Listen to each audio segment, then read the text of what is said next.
순노루 TV.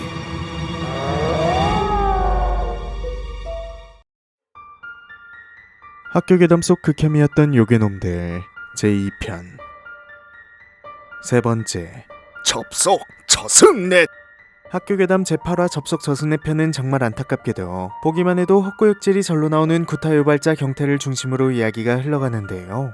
이날 혜민의 반은 컴퓨터를 이용해 수업을 진행하고 있었는데 컴맹인 혜미가 엔터를 누르자 컴퓨터는 갑자기 발작을 일으키며 오류가 떠버립니다. 이에 경태는 뒷짐을 지고 일어서더니 있는 힘껏 꼴보기 싫은 표정을 지으며 컴퓨터는 초보는 무시하는 경향이 있지.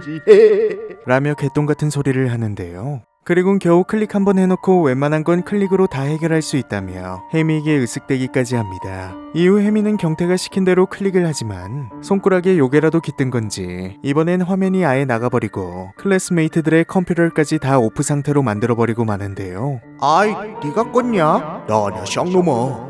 정전이라고 보기에는 컴퓨터실 불이 켜져 있었기 때문에 혜미와 친구들은 어떻게 컴퓨터 전원만 나갈 수 있냐며 의구심을 품는데 이때 혜미가 혹시 이것도 요기짓 아닐까?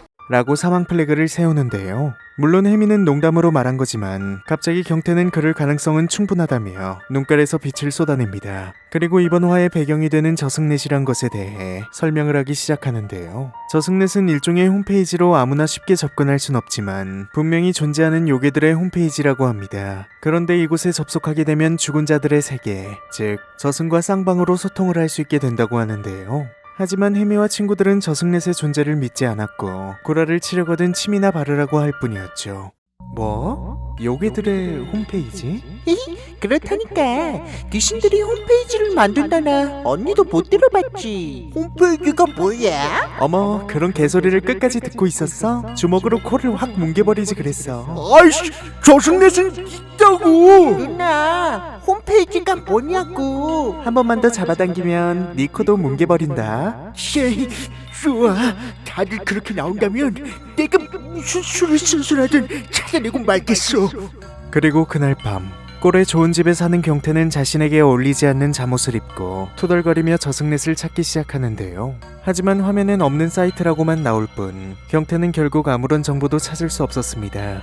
혜미와 친구들은 다음날 폐인이 된 경태를 보고 그럴 줄 알았다며 네가 하는 일이 다 그렇지 않냐는 뉘앙스로 그만하라고 다독이지만 경태는 또 한 번 입에 거품을 물고 급발진을 하면서 지분에 못 이겨 고릴라처럼 걸어가 버립니다. 이후 경태는 점심시간에 급식을 빨리 먹고 홀로 컴퓨터실로 향해 전원을 켜는데요. 혜미와 영빈이는 그래도 친구라고 걱정이 되었는지 그를 찾아가 기분 전환이라도 해야 하지 않겠냐고 별것도 아닌 것에 너무 애쓰지 말라고 하지만 경태는 이번에도 눈을 부라리며 호의를 거절하죠.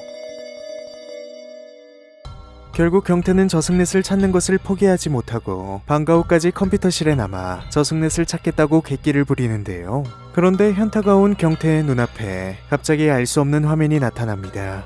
네, 이것이 바로 그가 그토록 찾던 저승넷이었죠.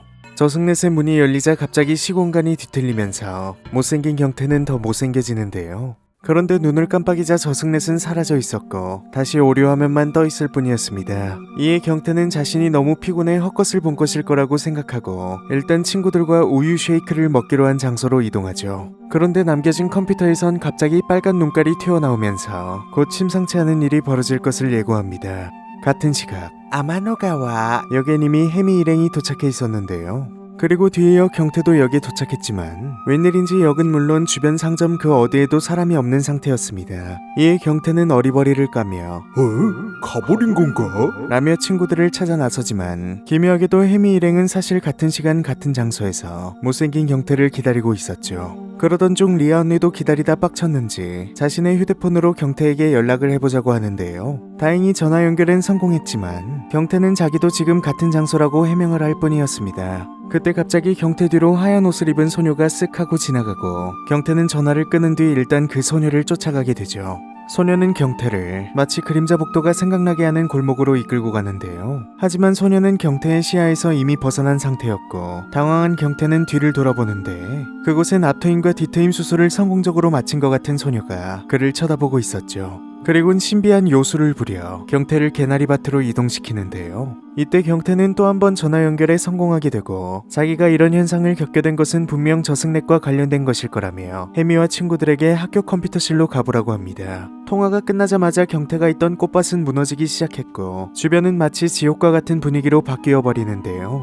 그 순간 골목에서 만난 소녀가 다시 경태 앞에 나타나더니 이곳은 삼도천이다. 나와 함께 가자라고 합니다. 이에 경태는 소녀에게 내가 왜 저딴 곳에 가냐며 나는 내 갈 길을 가겠다고 말하는데요. 그러자 소녀는 모가지가 갑자기 360도 회전하더니 얼굴이 아주 스케어리하게 변해버립니다. 이 요괴의 이름은 타리파로 죽은 자들이 생전에 지은 죄의 무게에 따라 가게 될 곳을 정하는 귀신이었죠. 타리파도 경태가 싫었는지 저승으로 데려가기 위해 그를 쫓기 시작하는데요. 하지만 경태는 친구들에게 자신이 갇힌 곳이 삼도천이란 걸 알리는데 아쉽게 성공하고 혜미는 엄마의 요기 비법 일기를 꺼내 삼도천 귀신의 정보를 확인합니다. 하지만 일기에는 요괴를 봉인하는 방법이 아닌 저승으로부터 탈출하는 방법이 쓰여져 있었는데 그 방법은 일기에 붙여진 부적을 들고 돌아가고 싶다고 빌면 되는 것이었지만 경태에게 직접적으로 부적을 전달할 수 있는 방법이 없는 상황이었는데요. 그런데 기적적으로 혜미의 눈가래인 옆에 있던 스캐너가 들어왔고 아쉽게도 경태에게 부적을 전송하는 데 성공하고 맙니다.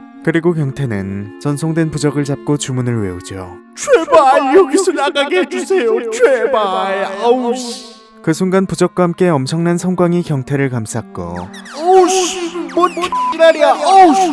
눈뽕. 어우. 일기에 적힌 대로 삼도천에서 벗어나게 되면서 이야기는 끝이 나게 되죠. 이번 화에선 경태가 홀로 시내에 남겨져 빈 거리를 서성이는 장면이랑 삼도천에서 무섭게 생긴 타리파한테 쫓기는 장면이 어린 시절엔 참 무섭게 느껴졌었던 것 같네요. 그때도 경태를 참 안 좋아했었던 것 같은데. 크크르 빙뽕. 네 번째, 비밀 계약. 학교괴담 제15화 비밀계약 편은 이 애니메이션 속에서도 무섭기로 손꼽히는 에피소드인데요. 이야기는 왠지 아주 오래돼 보이는 학교에서 한 소녀가 주문을 외우며 강령술을 하는 것으로 시작합니다. 술식에 성공한 것인지 정체를 알 수 없는 존재가 점점 소녀를 향해 접근해오고 곧 날카롭게 찌르는 비명과 함께 본격적인 이야기가 시작되죠. 학교 시간 경태는 요즘 학교 여자애들이 소원 성취 주문이나 주술 같은 것에 빠져 있다며 유치하다고 투덜거리는데요. 그런데 알고 보니 혜미도 중증 주술 매니아 회원이었고 이것은 이번 화의 주제가 주술과 관련되어 있다는 것을 암시하는 것이었죠. 사실 혜미에겐 함께 주술을 즐기는 매직 클럽 클래스메이트들이 있었는데요. 그런데 어느 날부터 혜미가 말을 걸자 숨기는 것이 있는 것처럼 자리를 뜨거나 하던 걸 멈추고 대화를 피하는 등 혜미를 멀리하기 시작했습니다. 이에 이상함을 느낀 혜미는 친구들을 염탐하는 동시에 뒤를 추적하고 결국엔 단체로 수상한 행위를 하는 친구들을 기습하는 데 성공하는데요. 친구들은 서로 의미심장한 눈빛을 보내며 어쩔 수 없다는 듯이 혜미에게 너도 와서 소원을 빌라고 한 뒤 주술에 참여시킵니다. 그리고 이 무리의 대가리로 보이는 현아라는 아이가 하얀 매직 가루를 꺼내 마법진에 뿌리며 기괴한 주문을 외우기 시작하죠. 내가 바라노니 빛의 힘 미약하나 악마의 항복을 받고자 할 때 봉인되었던 어둠의 문을 활짝 열리라. 어둠이 깃든 위대한 힘이여. 이제 그 모습을 나타내어 내게 힘을 다오. 우리의 절실한 소원을 이루어다오. 그리하면 그 대신 어둠의 수령님께 우리의 목숨을 바치며 기쁜 웃음을 지으리니 붉은 피로써 증명하노라 우리의 성스러운 계약을. 그러자 갑자기 혜미와 친구들의 손에서 피가 떨어지게 되고 계약서로 보이는 종이는 붉게 물듭니다. 하지만 그 직후 별다른 일은 일어나지 않았는데요. 현아는 친구들에게 오늘 있었던 일을 말하면 반드시 큰 저주를 받게 되니 조심하라며 경고를 하고 헤어지죠. 그날 밤 잠에 든 혜미는 갑자기 옆구리에서 소름 돋는 기운을 감지하고 잠에서 깨는데요. 그리고 누군가가 자신을 찾고 있다는 느낌을 받아 움직이려고 하지만 가위에 눌려 꼼짝하지도 못합니다. 그리고 그 미지의 존재는 점점 다가오는데요. 다행히 혜미는 순간적으로 가위가 풀려 몸이 움직여지고 주변을 둘러보는데 아무것도 없자 혜미는 자신이 잘못 본 걸 거라고 생각하고 안심합니다. 하지만 혜미의 방바닥엔 누군가 왔다 간 것처럼 핏자국이 길게 늘어져 있었죠. 다음 날 혜미는 일어나자마자 엄마의 요괴비책을 펴 자신에게 일어난 괴이 현상에 대해 탐구해 보려고 하지만 실제로 본 것도 아닌지라 어림도 없었는데요. 그런데 알고 보니 주술을 함께한 친구들에게도 전날 밤 누군가가 찾아왔었고 이들은 단체로 현아에게 항의를 하기로 하죠. 이어지는 출석 체크 시간. 선생님이 모두의 이름을 부르고 수업을 시작하려고 하자 혜미는 서고은의 이름을 부르지 않았다며 선생님께 이의를 제기하는데요. 고은이는 전날 혜미와 함께 주술을 했던 줄무늬 옷을 입은 아이였습니다. 하지만 선생님은 우리 반에 서고은이란 애가 어딨냐며 혜미에게 개똥 같은 소리를 멈추고 앉으라 할 뿐이었죠. 혜미는 그 순간 고은이의 책상을 다시 봤지만 방금까지 있었던 책상이 사라져 있었는데요. 쉬는 시간이 되자 혜미와 친구들은 현아에게 이게 대체 어떻게 된 일이냐면서 강력하게 화를 냅니다. 이에 현아는 아마 고은이는 주술에 실패한 것 같다고, 하겠다고 한 건 너희가 아니냐며 주술을 계속할 건지 그만둘 건지 물어보죠. 친구들은 그만두겠다고 말했고 현아는 웃으며 주술을 끝내는 방법을 알려줍니다. 그리고 그날 밤 혜미는 현아가 알려준 대로 의식을 치르려고 하는데요. 방법은 새벽 2시 정각에 현관 앞에서 주문을 외운 뒤 고곡 2개를 3번 부딪혀 소리를 내면 되는 것이었죠. 그런데 그 순간 어둠 속에서 참견쟁이 냥냥이가 나타나 혜미의 고곡을 부셔버립니다. 혜미는 이게 대체 무슨 짓이냐며 따져 물었지만 오드아이 네코는 오히려 역정을 내면서 그건 자신의 존재를 없애는 어둠의 의식이라며 그걸 시킨 놈은 보통 녀석이 아닐 것이라고 경고하는데요. 하지만 그 보통 녀석이 아닌 녀석은 이미 혜미의 집에 침입해 있었고 혜미의 영혼을 빼앗으려고 했습니다. 이때 냥냥이가 달려들어 혜미에게 도망갈 시간을 벌어주려고 하지만 네코의 작은 발톱으론 어림도 없었죠.